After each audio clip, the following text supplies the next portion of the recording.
Capítulo 14. Llegó solo con 3 niños armados y con las caras cubiertas. Los propios niños pidieron ponerse los pañuelos amarrados a la cara para proteger a sus parientes.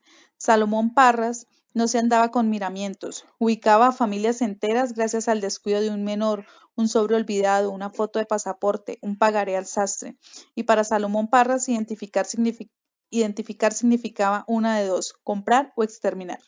El cacique de las Esmeraldas le mandó a decir a Aquiles que podía venir acompañado de 3 hombres suyos, pero nada más.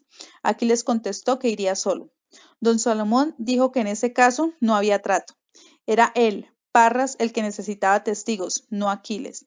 Y si los mataba allí mismo a los 4, a Aquiles y a los niños.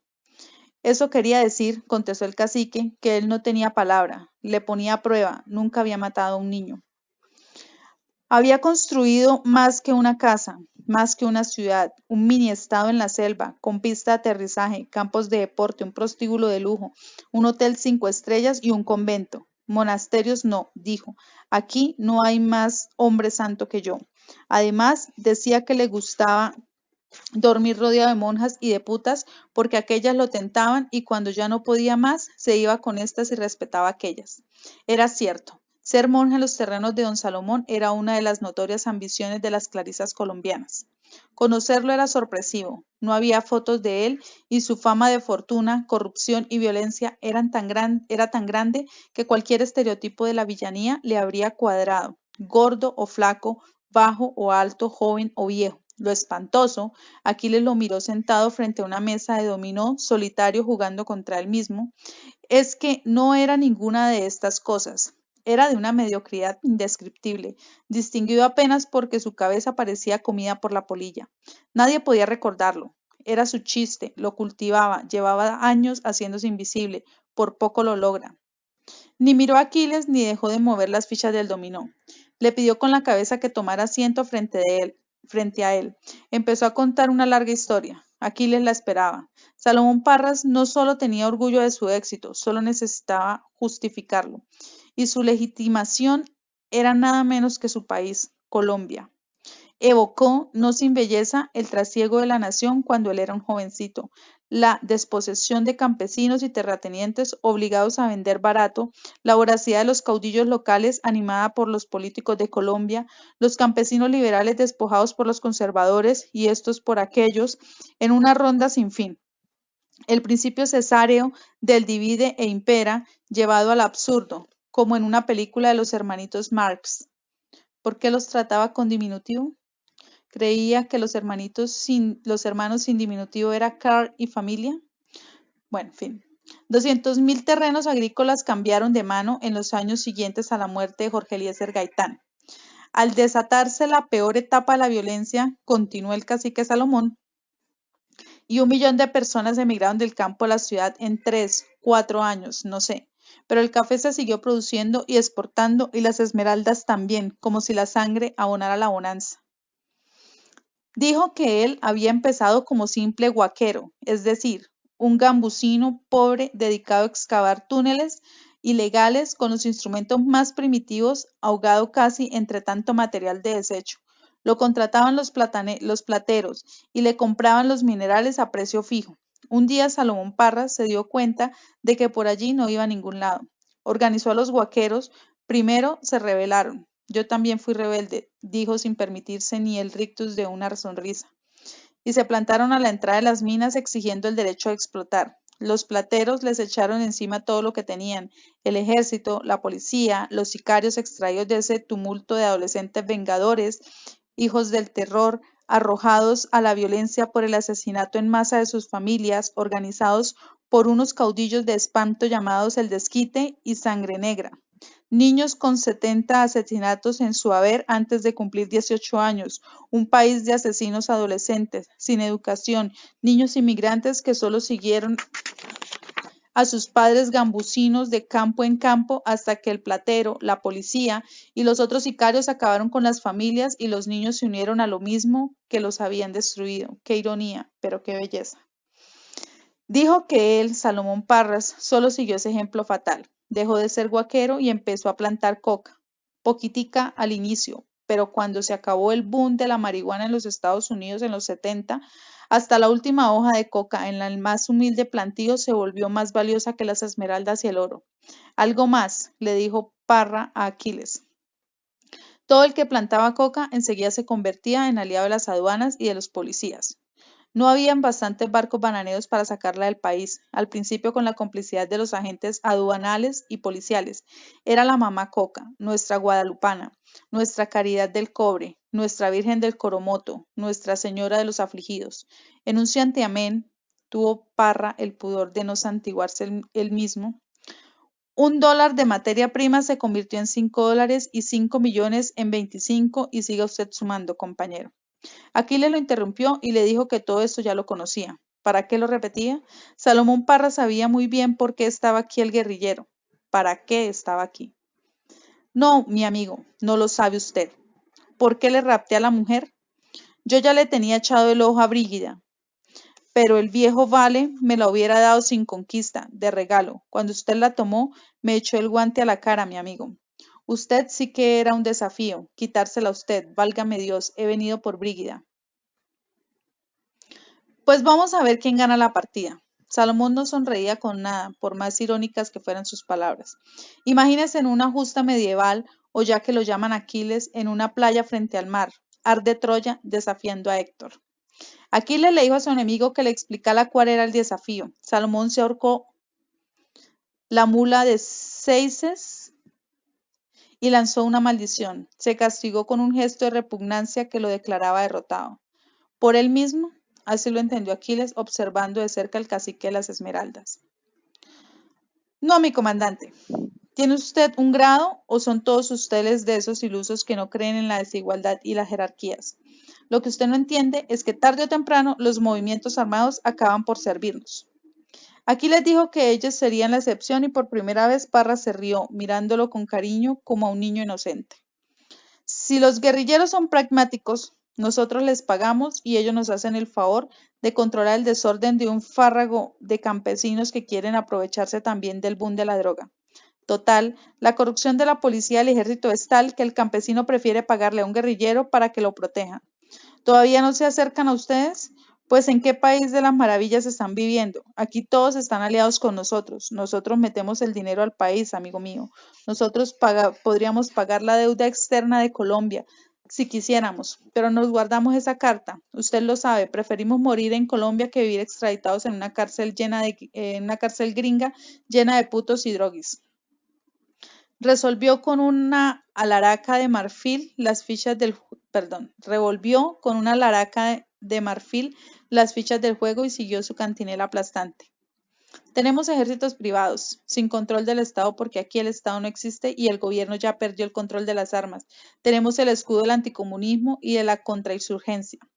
Escogió 7 fichas para él y 7 para su contrincante invisible. Sonrió satisfecho y miró con sorna al que no estaba allí, deseándole 5 mulas de un tirón. Sume usted cuánto le llevo dicho, mi amigo. El Ejército Nacional y la policía son nuestros, pero además tenemos ejércitos privados, matones a sueldo, organizaciones terroristas, movimientos guerrilleros. El 70% de los colombianos vive de nuestro negocio. Somos dueños de 1 millón de hectáreas en este país. Los gringos no nos espantan. Nosotros seremos la oferta mientras ellos sean la demanda y no toquen con el pétalo de una rosa a sus propios capos. Se echó de un golpe 5 jugadas maestras, uniendo cabos de fichas sin tener que comer, musitando frases rituales del juego y culminando con un cierre espectacular y la exclamación alborozada, fichas y caras de hombres. En resumen, comandante Aquiles, su grupo se une a nosotros y yo le devuelvo a Brígida. Capítulo 15. El problema se volvió a decidir si cada noche se gastaban todo el dinero o guardaban algo. Mañana vas a estar muerto, le dijo un cabrón que había llegado milagrosamente a los 23 años y llamado por eso el Cóndor. Vuelo alto, vida larga. Gástatelo todo ahorita mismo. Y la mamacita, decía otro joven sicario, Lamparilla. Y la mamacita. La madre es una santa. El padre es un pendejo. El padre puede ser cualquier hijo de puta. La mamacita solo hay una. Pablo Escobar empezó como ladronzuelo. Se roba las lápidas de los panteones, borra las inscripciones, las revende. Así empezó Pablo Escobar y mírenlo ahora. Mi mamá dice que es un santo. A la gente del barrio le ha dado más que a cualquier gobierno. Lamparilla quería trabajar como matón para los narcos. El Cóndor le dijo a Quique que mejor se acercara a la policía y al ejército. Tenían escuelas de sicarios, con pizarrones y todo, con instructores israelitas y alemanes. Allí sí te enseñaban a tirar bien, a protegerte, a sobrevivir. 1000 estudiantes se habían graduado ya de esas escuelas, dijo el Cóndor con gran autoridad. Prefiero trabajar por mi cuenta, dijo Quique envalentonado por su éxito con la chica del barrio rico. Vas derecho al país de la muerte, lo bendijo con aire de perdonavidas el Cóndor, que por no dejar usaba una como bufandita de plumas blancas alrededor de un cuello largo y flaco. De allí vengo, le quiso contestar Quique, le faltaron palabras. Anduvo colgado cerca de la familia de Mirta Elena, así se llamaba la más ávida y peligrosa joven televidente de Medellín, y pasaba horas en la cocina esperando a que su mamá terminara de lavar la ropa, solo por estar cerca de la señorita. Las conversaciones del comedor le llegaban por ráfagas, eran siempre las mismas, como un disco puesto una y otra vez hasta que se rayara. No hay que creerle nada al gobierno, pues dicen que con los liberales ahora sí se va a hacer fuerte el gobierno central. Los terratenientes nunca permitirán eso. Yo nomás te digo que con tanta violencia tengo la corbata negra colgada en el despacho. ¿Qué tal ha resultado la lavandera? Excelente, sabe almidonar de maravilla. Y hasta se ve distinguida. Para la bandera puede que sí. ¿Te acuerdas de Remigia, la nana negra? Sabía contar historias. Para eso la teníamos como contadora de historias. Qué idiota. Se fue con un negrote que la sacó de soltera a los 30 años y se la llevó a vivir a una choza. Dios los cría. ¿No te hace falta alguien que te cuente historias? Pregúntale a la bandera si es buena para eso. El que está muy guapo es su hijo. Ese sin pelo, como Jules Briner en las películas. Esa tarde despidieron a su mamá y Quique decidió actuar por la libre. Así había empezado y si lo empleaban como Mirta Elena para venganzas personales, era mejor que trabajar para los narcos o para la policía. Era vengarse también de Mirta Elena y de su familia, de Mirta Elena sobre todo. Hay algo que intuyó, sin embargo. No debía tener motivo alguno por allí, tenía que empezar. Para ser un buen sicario se empezaba por no tener motivo. Se había quedado con la pistola que le dio Mirta Elena y que por miedo, precaución u olvido, vaya usted a saber, la señorita nunca le pidió de vuelta. La vida es una mierda, les haces un favor al que matas. Virgencita del Carmen, dame buena puntería. Esta se volvió su única oración. Se encomendó a la Virgen para cometer su segundo crimen. ¿Sabes cuál es la marca de un buen sicario? Le preguntó el Cóndor y se contestó a sí mismo, acariciando su bufandilla de plumas. El tiro a la cabeza, directo. Toma un taxi, asómate a la ventanilla cuando se detenga el tráfico. Dispárale a la persona que está manejando el coche de al lado. Toma mi silenciador. A la cabeza directo. No huyas. Nadie se va a dar cuenta hasta que se encienda la luz verde y el auto de tu víctima sea el único que no se mueva. Se reía en grande dando ese consejo. Las plumas hasta se le alborotaban. La muerte es el asunto, ese es el asunto, la muerte. Lo contrató un vecino para matar a su vecino porque le jodía que tocara música tan fuerte. Lo contrató una concursante de Miss Colombia para que eliminara a la triunfadora del concurso si no era ella. No lo fue. Lo contrataron para entrar a los hospitales y ultimar a una víctima malherida por quien lo contrató para que en ningún modo se salvara. Lo contrató el delantero de un equipo de fútbol para asesinar al árbitro que le había impuesto un penalti injusto. Cada una de estas muertes llenaba a Quique de satisfacción. Ya ven, les decía a sus amigos, son puros asuntos que no tienen nada que ver ni con la droga ni con la política. Te dispersas, muchacho, le decía el Cóndor. Ya me ves, yo aquí, rey del barrio, los ricos escondidos en casas como fortalezas y los sicarios gobernando barrios enteros como el mío. Ojalá sea un día como tú, Cóndor. Es como ser presidente de la República, casi. Es ser más libre. El presidente ha dicho que él es el único prisionero político que hay en Colombia. Tiene chiste. Me gustaría conocerlo. Lo estás mirando, decía entonces Quique, clavando los dedos pulgares en las axilas y sacando la mandíbula orgullosamente.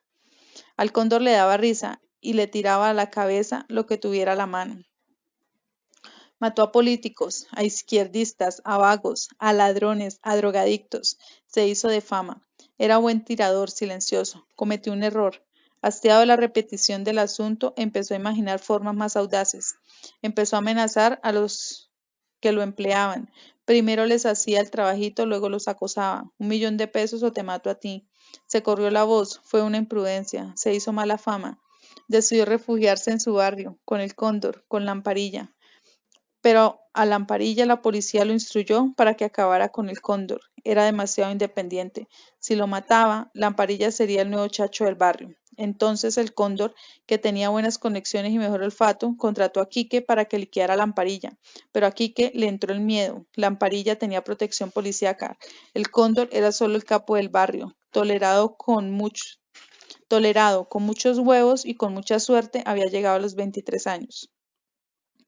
Dicen que los guerrilleros y todos esos tienen siempre muchas dudas, que si está bien hacer esto, que si está mal hacer lo otro. Lo que se llama la moral, ¿tú me entiendes? Aquí, pelón, adiós, gracias a Dios somos ignorantes y por eso no tenemos dudas. Les damos valor a la juventud y al coraje. Nuestra única escuela es la miseria. ¿No te lo dije un día? Venimos del país de la miseria. Pronunció su propia oración fúnebre. Allí mismo, Quique ultimó al cóndor y el Lamparilla se apoderó del barrio. Su propia ropa, siempre llena de grasa, igual que su pelo, por eso le decían así.